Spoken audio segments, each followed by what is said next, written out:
Dios, desde una perspectiva, como ya dije, inherente a lo humano, ¿no? Como una cuestión puramente antropológica, ¿no? Me encanta. Porque hay una distinción que hacen los positivistas, que no estoy muy de acuerdo en la forma en la que la plantean, los positivistas del fines del siglo XVIII, estamos hablando de Comte, fundamentalmente Comte, que dijo, ¿no?, que hay una evolución, porque esto también es la clave del pensamiento positivista, que las cosas evolucionan siempre hacia su perfectibilidad, digamos, y que cada paso de la evolución, digamos, es una superación del anterior, ¿no? Es como una escalerita, ¿no? Y Comte dice, ¿no?, que ha habido una evolución pensándolo en estos criterios. Para mí, esos criterios son errados, ¿no? De que en la evolución haya una superación completa de lo anterior. Y hablábamos la última vez también de Hegel y de cómo entre una cosa y la otra hay una suerte de recuperación de lo anterior que configura lo nuevo, ¿no?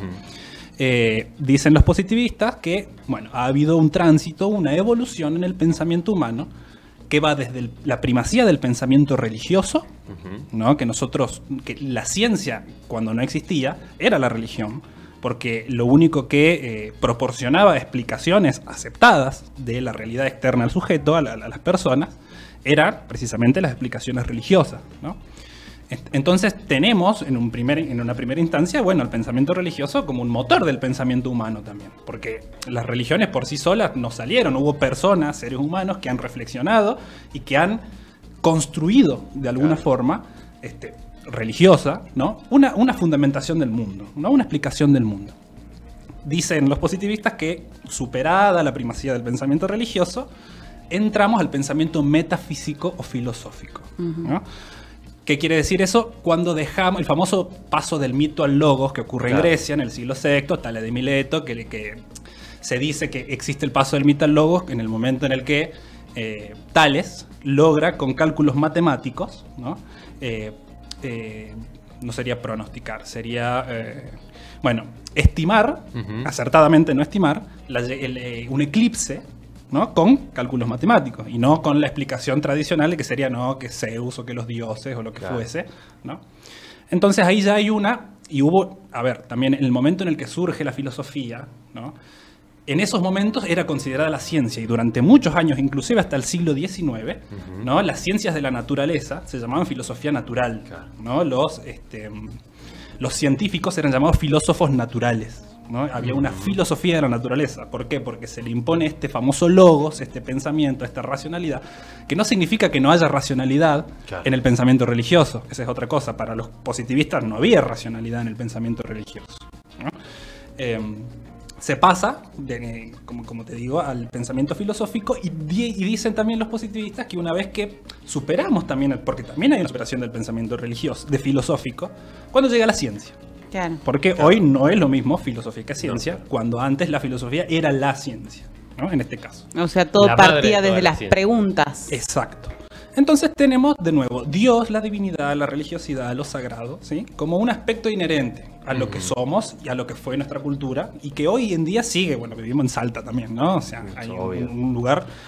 y más hoy que conviven dentro de lo que Salta, que es una de las capitales católicas más importantes que tiene el país y hasta el continente, por lo que es la festividad del Señor y la Virgen del Milagro, hoy la ciudad está tapada de humo porque también estamos celebrando la Pachamama, digo. Entonces convive también la cuestión religiosa católica con la religión del altiplano, de la puna, de lo natural. Y lo que viene un poco del originario, digamos, de lo que es de nuestros propios ancestros. Claro, y eso es lo lindo de, ya para adentrarnos un poco el tema, de la religiosidad popular, en ese caso, porque no es lo mismo la religión institucional, ¿no?, la religión y el dogma que promulga la iglesia como institución, al modo en que cada persona, cada sujeto adopta, ¿no?, su religiosidad, adopta su credo y decide mezclar de alguna forma cuestiones, ¿no?, que van de nuestras tradiciones originarias y que se mezclan hoy en día con las tradiciones católicas. Eso es fundamental.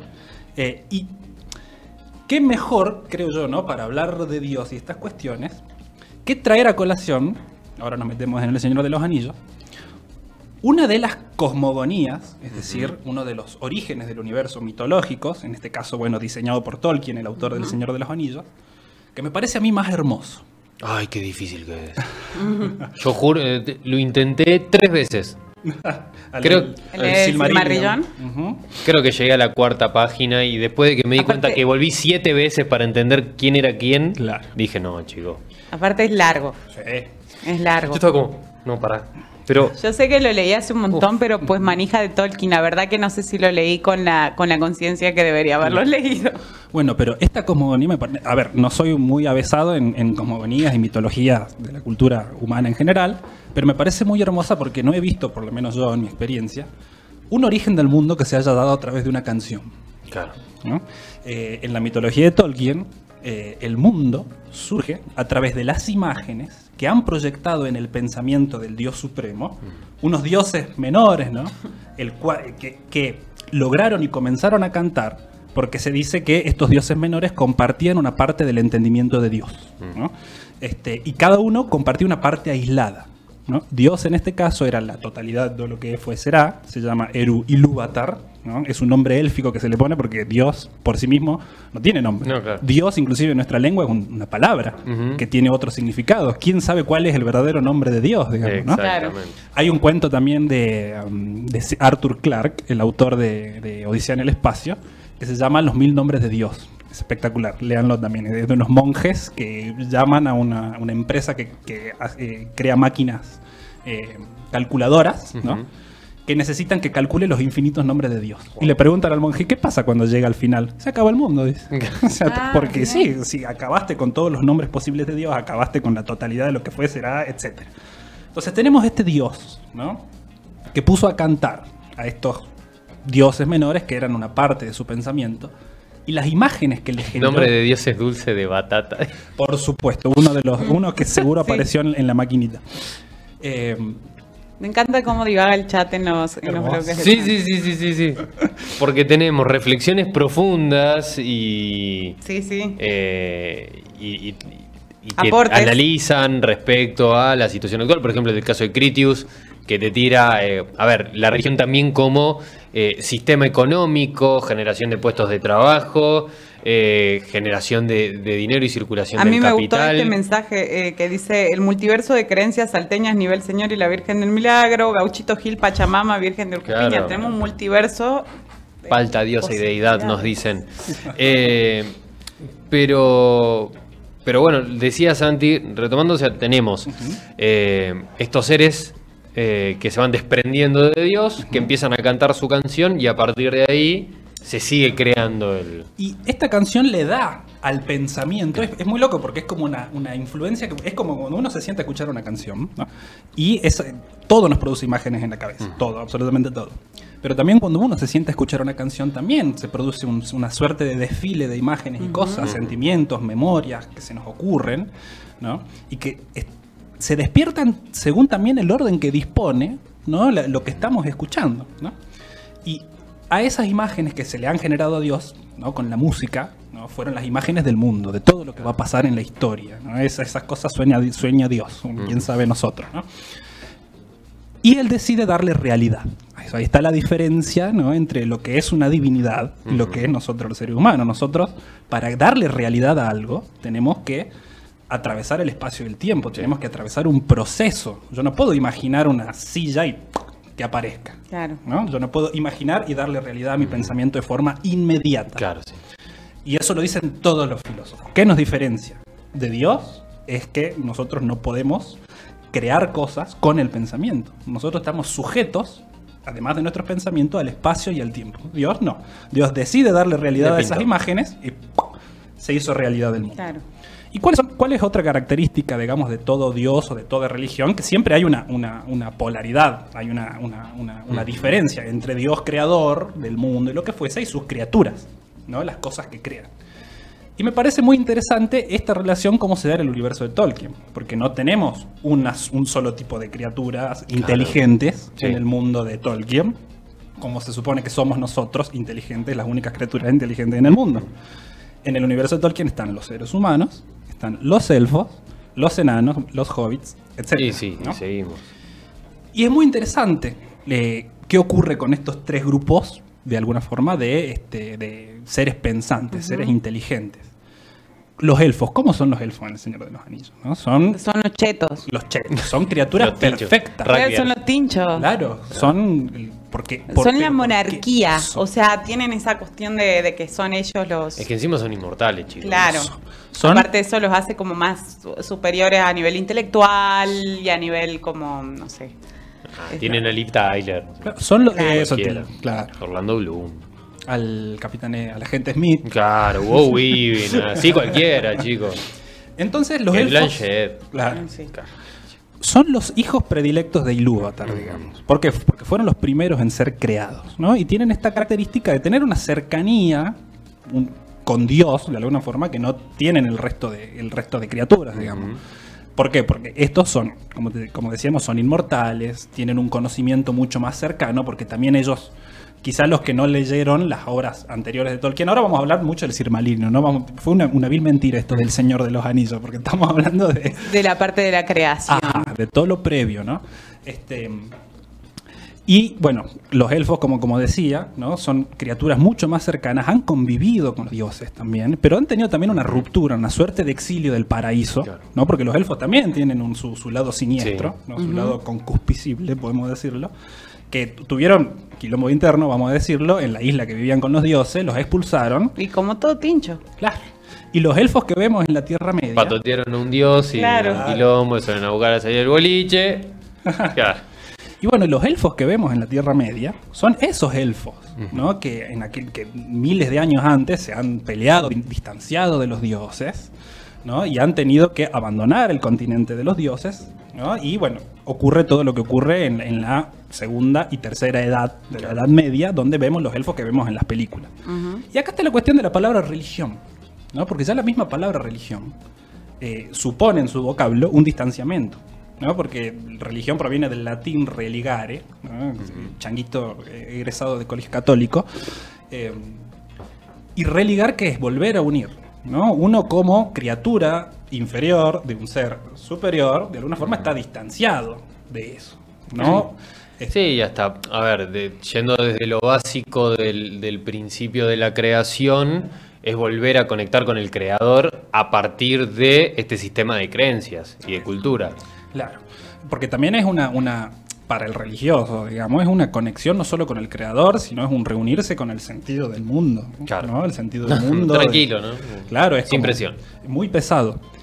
Y bueno, esos son los elfos, los chetos, digamos, ¿no? Después tenemos los seres humanos que son también hijos de Ilúvatar, hijos de este dios, ¿no? Somos los hijos Pero segundos. venía medio- digamos. Sí, somos los del medio. Claro. Lo que no nos dan mucha bola, que a veces como que nos miman cada tanto, pero después en general estamos más olvidaditos. Exacto. Vivimos menos tiempo. Sí. Y me parece más interesante, porque esto me da el pie para hablar directamente de un filósofo y una perspectiva filosófica. ¿Qué ocurre con los enanos? ¿Cómo fue la creación de los enanos? Esto también poco se sabe, quizás los más nerdos, gordos, tolkieneros como yo, también lo sepan. Y bueno, que ahí estaban hablando de Aulé. Eso, de Aule, ¿no? Aule. ¿Aule quién es? No sé, Aule o Sí, Aule. desconozco. No sé hablar el idioma claro, del pico de plato. Tierra no Media. No sé hablar Claro. cueña. Claro. Aule crea a escondidas, es un dios menor, no es Ilúvatar. Crea a escondidas con barrito en una montaña, ¿no? Por eso los enanos nacen Sí. de la tierra, digamos, y a la tierra van, ¿no? Crea con barrito, ¿no? El tema es que no les podía dar entendimiento propio, sin que él piense en ellos, sin Claro. que él los sujete a su pensamiento. Claro. ¿No? No podían tener entendimiento propio sin ese Dios que los perciba a ellos. Y acá traemos la filosofía. Hay un autor que es uno de los padres del empirismo, se le dice, pero para mí hay ciertas discusiones porque lo que plantea es ciertas líneas que dieron lugar después a el empirismo, que se llama Berkeley, ¿no? Y la premisa de este señor versa lo siguiente, dice: esse rerum est percipi. El ser de las cosas se sostiene en su percepción. ¿Qué quiere decir eso? Saquemos a Dios 2 segundos y vengamos a lo Sí. humano. Ustedes díganme algo que exista independientemente de la percepción de alguien, de que alguien lo perciba y lo diga. Sí. ¿Qué somos, pasa? somos en tanto y en cuanto somos percibidos por los demás. Claro. Claro, y las cosas que son para nosotros son en tanto que son objeto de nuestra percepción, Claro. que están de alguna forma delante nuestro, que las mentamos, ¿no? Claro. Entonces, dentro de tanto problema metafísico de que el ser de las cosas, que se sostiene por sí mismo, que lo sostiene Dios, que acá viene Berkeley y te dice, por eso como la puerta al empirismo. Porque Claro. ¿qué te dice el empirismo? Todo conocimiento comienza con la experiencia. Es decir, que haya algo delante tuyo que te llame a llevar tu conciencia hacia ahí, ¿no? Y sacarle algo. Claro. Entonces acá el señor Berkeley dice, bien, el ser de todas las cosas en el mundo se sostiene de la percepción de los humanos, ¿no? De que se presenten ante la percepción de alguien. Pero dice, bueno, ajá, ¿y qué pasa con nuestra existencia? Claro. ¿No? Y ahí pasa para Berkeley lo que ocurre con Aule y los enanos, ¿no? Nosotros expectamos el mundo, ¿no? Y de alguna forma le damos ser al mundo, ¿no? Y a nosotros, de alguna forma, nos expecta, ¿no? Un espectador superior, ¿no? Que es el que nos da, de alguna forma, a nosotros el movimiento y todo lo demás, que es Dios, en este caso, ¿no? Y es obviamente eso, hoy en día no... Es una no sé, flayada. es una flayada, es una hermosa flayada, digamos, ¿no? Pero bueno, es una interesante relación, ¿no? con lo que ocurre con los enanos, ¿no? Los enanos por sí mismos no pueden ser sin que este Dios los sostenga, hasta que también ocurre algo parecido a lo que pasa con Abraham y ¿cómo se llama el hijo que lo manda? Isaac, creo, que Diosito le dice, Abraham, si me querés, matá a tu hijo. Sí, eso es algo que nunca voy a entender. No. El Antiguo Testamento es jodido. El Antiguo Testamento es increíble, boludo. Sí, de hecho, justo me acordaba también de Job, digamos. Bueno, le pasa todo mal con Job, pobrecito. Tiene Que hay vida una terrible. parodia muy buena en Good Omens, también en South Park, y hay un montón de parodias de esa historia de Job, porque decís, o sea, Dios era un hijo de puta al el final. garrón de ¿Qué los onda? O sea, Es el famoso, el mejor guerrero. O sea, es su peor batalla. Pero es que es el novio o la novia tóxica. claro. A ver, demostrame que me querés. que me querés. Mata a tu Bueno, está hijo. bien, voy a matar a mi hijo. De repente, no. Estaba jodiendo. Que hay un sketch que tiene stand-up Ezequiel Campa, que es buenísimo, que dice, lo que no te cuenta el Antiguo Testamento es la conversación de vuelta de la montaña. Claro. Entre el hijo y el padre. Como, papá, ¿qué pasó recién? Vos estabas con un cuchillo arriba mío, ¿qué onda? El padre en un delirio total. Que Dios. Nadie está hablando de eso, chicos. Hace un montón. Era re mal tipo Dios en el Antiguo Testamento. Y bueno, más o menos algo similar, porque Tolkien también era muy religioso. Ocurre con Aule y sus creaciones, ¿no? Y Ilúvatar lo manda a decir, ¿cómo se te ocurre a vos pensar que podés crear vida, Claro. como yo, Dios supremo? Y los manda a matar, ¿no? Y en el momento en el que los manda a matar, siente pena, ¿no? De los enanos, ¿no? Aule estaba dispuesto a matarlos. Creo que Aule porta un martillo, si no me equivoco, que algún gordo tolkienero me corrija. Creo que porta un martillo, entonces como que estaba Claro. a punto. Hay una pintura muy linda también que retrata ese momento. Hay pocas pinturas de eventos del Silmarillion. Esta es una de ellas que está muy buena, que es Aule a punto de matar a todas sus creaciones. Están todos los enanos desnudos, así, preciosa.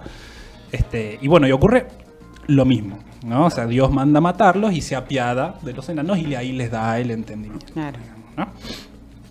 También, bueno, hay muchas otras cosas sobre la religión, la religiosidad y lo sagrado. Pero también en ese sentido, perdón Santi, te interrumpa, es como nosotros, con esto que se plantea de nosotros somos y las cosas son en tanto la percepción, Dios es en tanto nosotros lo hacemos también. Claro, ahí hay pasa que en esa época, bueno, no podías... Claro, no podías decir, nosotros también somos dioses. Claro, ese argumento es muy, muy sencillo de Claro. voltear, digamos. Igual es un concepto que un poco se maneja en lo que es, por ejemplo, el hinduismo, esto de ser como universos, que está todo adentro nuestro, pero, o por ejemplo en el taoísmo, que en China es como que la religión es muy difusa justamente por esto. Bueno, hay algo que me parece muy lindo, que diferencia las religiones orientales, ¿no? De las religiones occidentales, que aquello a lo que se quieren religar, aquello con lo que se quieren reunir las religiones occidentales, está fuera, trasciende, es más perfecto que el mundo, es la causa del mundo, Claro. por tanto está fuera, es un Dios que trasciende, que se va. Y además es superior a vos y vos todo lo que haces va a estar juzgado por aquello que te mira y que te juzga y que decide si está bien o mal lo que vos estás haciendo. Es el parámetro absoluto. Si Dios es el creador del mundo y del destino, es el parámetro absoluto. ¿Y qué mejor qué mejor herramienta para establecer un parámetro absoluto que sacarlo del mundo? ¿No? O sea, que no está en el mundo, por eso él lo es todo. ¿Y con qué se reúnen, ¿no? las religiones orientales? Con lo que hay acá, con la inmanencia. Buscan, ¿no? Con la meditación, con todos estos procesos espirituales, no irse a encontrar con algo que está fuera de esta vida, sino reunirse con su percepción, con sus sentimientos, hay como un camino hacia adentro, ¿no? También hay una religiosidad, ¿no? Un querer volver hacia un algo, pero hacia adentro. Eso es lo que me parece muy lindo de las religiones orientales. Ahí el chat ahí dice top 3 de los mayores trolls: Yoko Taro, Hideo Kojima y Dios. El buen cristiano pone a prueba la suerte de Dios. Como moraleja, en Game of Thrones, bueno, cuando Stannis Baratheon quema a su propia hija por tratar de tener, claro, poder convertirse él en el guerrero prometido del dios de la luz. Y también hay otro filósofo, pasando de Berkeley, que me parece que habla de Dios de una forma muy bonita y paradójicamente es un predecesor de Nietzsche, dicho por el propio Nietzsche en una carta, que dice, encontré ¿cómo se llama? Sí, predecesor sería, ¿no? Que es Baruch Spinoza. A mí Spinoza me gusta muchísimo y no hemos hablado hasta ahora de él. Y viste que yo te hablaba hace rato de que, bueno, el pensar a Dios suele llevárselo afuera del mundo y afuera de nosotros, ¿no? Para Spinoza, Dios tiene dos características fundamentales: el pensamiento y la existencia, ¿no? Y nosotros somos modos de eso. Nosotros también tenemos pensamiento y también tenemos existencia. Entonces nosotros somos un modo en el cual se configuran esos atributos de Dios, ¿no? Está trayendo las características de la divinidad hacia la voluntad humana. Claro. ¿Por qué? Porque nosotros, la diferencia que tenemos nosotros con Dios es que tenemos existencia terrena. Entonces debemos permanecer, o sea, toda fuerza, toda existencia que se dé, ¿no? Espacio temporal, ¿no? Se caracteriza por ejercer una fuerza que tiende a elevar su permanencia, ¿no? Uno se arraiga en el mundo. Esa es la característica de la existencia como modo. Dios no necesita aferrarse a la existencia porque es la existencia misma y es el pensamiento mismo. Pero nosotros somos modalidades, a eso le llama connato metafísico, se le llama Spinoza, que nosotros encarnamos esas potestades divinas, ¿no? ¿Y por qué digo que hay aquí un preludio del pensamiento de Nietzsche? Porque eso es lo que después Nietzsche te va a decir, que nosotros tenemos adentro, en nuestra cabeza, con nuestra voluntad, a un Dios creador, porque tenemos la capacidad de crear. Claro, ahí es el Dios ha muerto. No es el Dios que está afuera. Exactamente. No es muerte a la religiosidad, digamos, de las cosas, sino a eso. Eso, el Dios moral, el Dios que trasciende, que se plantea como parámetro absoluto del bien y del mal, claro, ¿no? Y Nietzsche sí plantea un más allá, una nación, pero de eso, de lo moral, claro, ¿no? Y más allá del bien y el mal, lo dijo el título de un libro de Nietzsche, es el más acá, claro, ¿no? Porque, o sea, el más allá del bien y el mal, si ese bien y el mal es de por sí un más allá, ¿no? La superación de eso es, de nuevo, un más acá. ¿Por qué necesitamos extrapolar esas condiciones en algo más, como seres humanos? Esto que decíamos, podés agarrar el ateo más ateo del mundo, pero que tiene la estampita y le reza a Maradona. Por eso digo, ¿no? Es que ahí es algo inherente, ¿no? al ser humano, porque también hay un peso muy grande en el asumir, porque también eso es mentira, ¿no? El pensar que todo lo que nos ocurre está sujeto a nosotros mismos, porque tampoco es del todo así, ¿no? El mundo es un conjunto de fuerzas en tensión que se disputan constantemente, y también uno tiende a sentirse seguro también, ¿no? Encomendándose hacia una fuerza externa que le atribuye las características de bondad y de la capacidad de hacer que las cosas ocurran favorablemente, ¿no? Uno siempre tiene ese impulso. También el tema de la imagen, como decías vos, de la imagen de Maradona, o del tema de darle una forma, darle una... si bien es de varias religiones, también viene por un lado cultural. O sea, el tema de que si le tenemos que dar una imagen o si tenemos que realmente confiar en una fuerza superior, va a ser muy distinto a cómo lo percibimos en Occidente que, por ejemplo, en Oriente, que hay otro tipo de...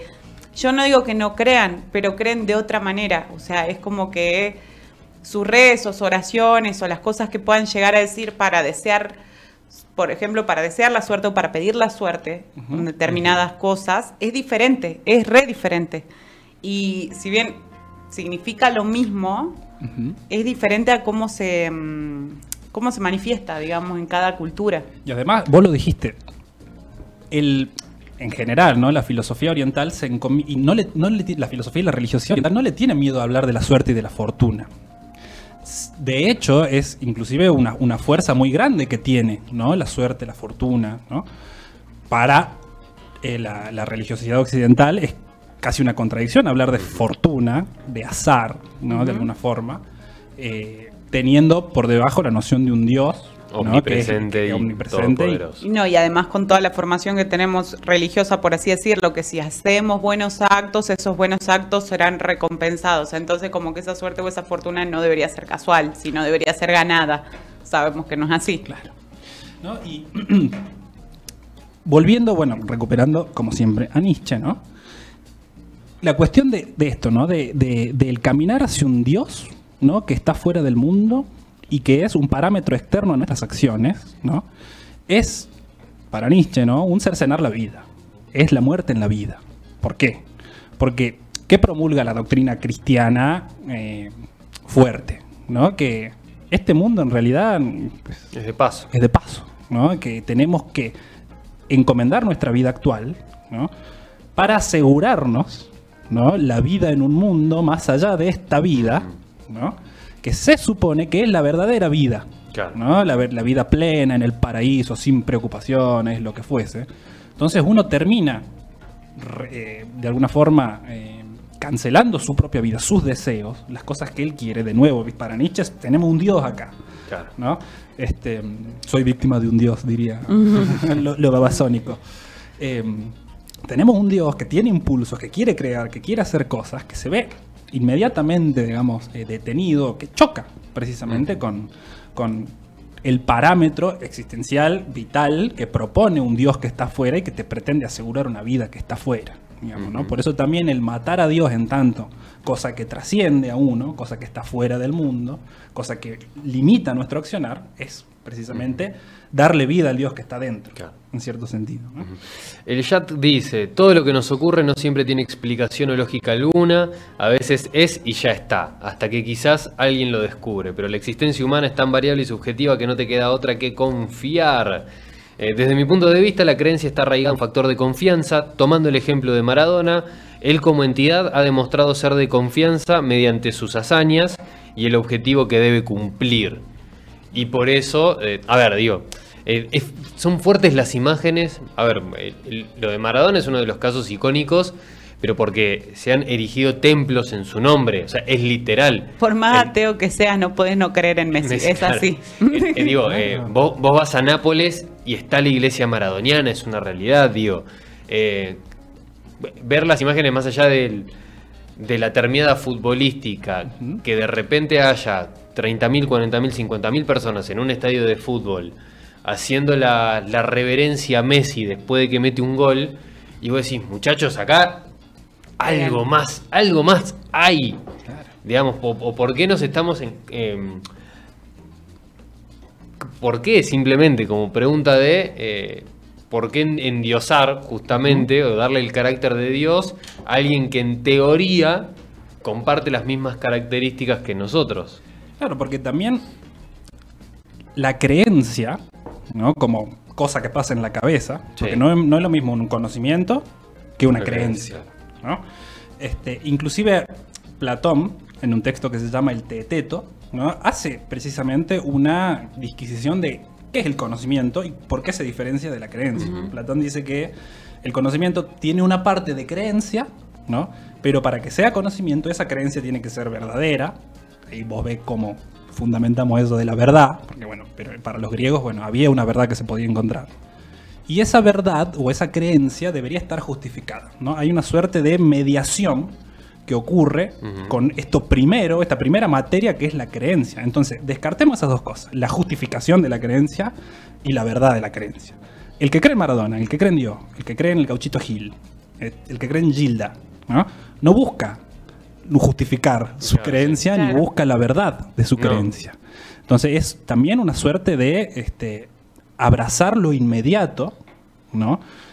Por un mero impulso, para mí es un impulso que inclusive se relaciona con el impulso erótico, o sea, en el sentido no sexual, sino en el del querer ir porque sí hacia algo y quedarse, porque el primer impulso que tiene alguien cuando se enamora de alguien o lo que fuese, uno se enamora de alguien que no conoce en principio, pero sin embargo le surgen esas cosas, esos sentimientos en la cabeza, es como un porque sí, ¿no? Un arraigarse porque sí a eso que uno tiene inmediato, que no lo conoce del todo. Claro. Es un ámbito, como decíamos la otra vez, del niño que se para ante el mundo, en una suerte de punto cero, donde ese objeto está indeterminado, no es del todo, no es una forma abarcable para el conocimiento del todo, no está del todo definido, por lo menos en el momento del impulso del enamoramiento, digamos, claro. ¿No?